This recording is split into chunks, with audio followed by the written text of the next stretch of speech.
सड़क पर राजकुमार ने अचानक एक आदमी को झुकी हुई रीढ़ और बेंत के साथ चलते देखा। उसके सफेद एकदम बाल थे। उस आदमी के बाल इतने कम और अजीब रंग के क्यों हैं? वो सीधा और लंबा क्यों नहीं खड़ा हो पा रहा है? राजकुमार ने चन्ना से पूछा।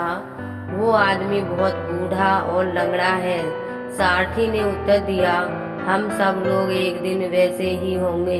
राजकुमार सिद्धार्थ ने बूढ़े आदमी के सफेद बालों और मुड़ी हुई रीढ़ की बड़ी डरावनी आंखों से देखा। क्या तुम भी किसी दिन ऐसे ही बूढ़े हो जाओगे?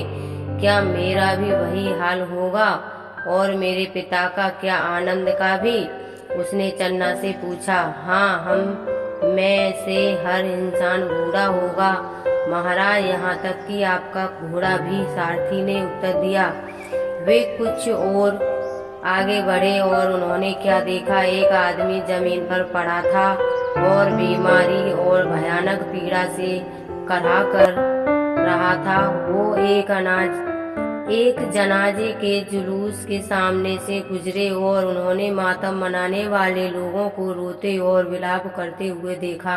उस दिन राजकुमार सिद्धार्थ को वृद्धावस्था, बीमारी और मृत्यु के बारे में पता चला, जैसा कि सबसे बुद्धिमान ब्राह्मण ने कहा था। वो देखकर राजकुमार का हृदय में करुणा से भर गया।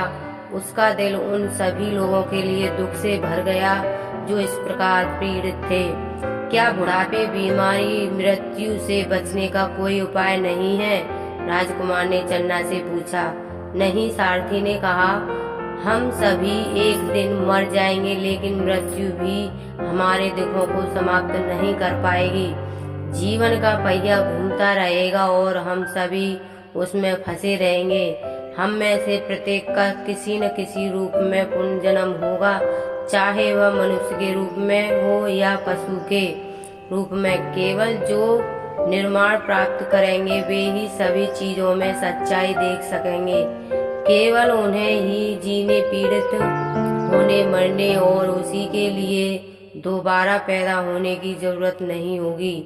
तब राजकुमार सिद्धार्थ ने एक भिखारी को देखा जो एक साधु भी था। राजकुमार ने उस व्यक्ति को आंखों में शांति देखी। चन्ना ने उससे क्या कहा और उसने उस दिन क्या देखा था, उस सब के बारे में उसने गहराई से सोचा। क्या दुख को समाप्त करने का कोई रास्ता नहीं है? लेकिन राजकुमार ने अपने सोच के बारे में किसी को बताया नहीं। मारा नाम का एक शैतान था। वो बिना बताए ही जान गया था कि राजकुमार क्या सोच रहा था। उसने देखा कि राजकुमार सिद्धार्थ के दिल में दूसरों की पीड़ा के लिए कितनी करुणा है और वो कितने चिंतित थे। मारा बेहद दृष्टि था और उसे दूसरों की पीड़ा देखने से बढ़कर और कुछ भी अच्छा नहीं लगता था।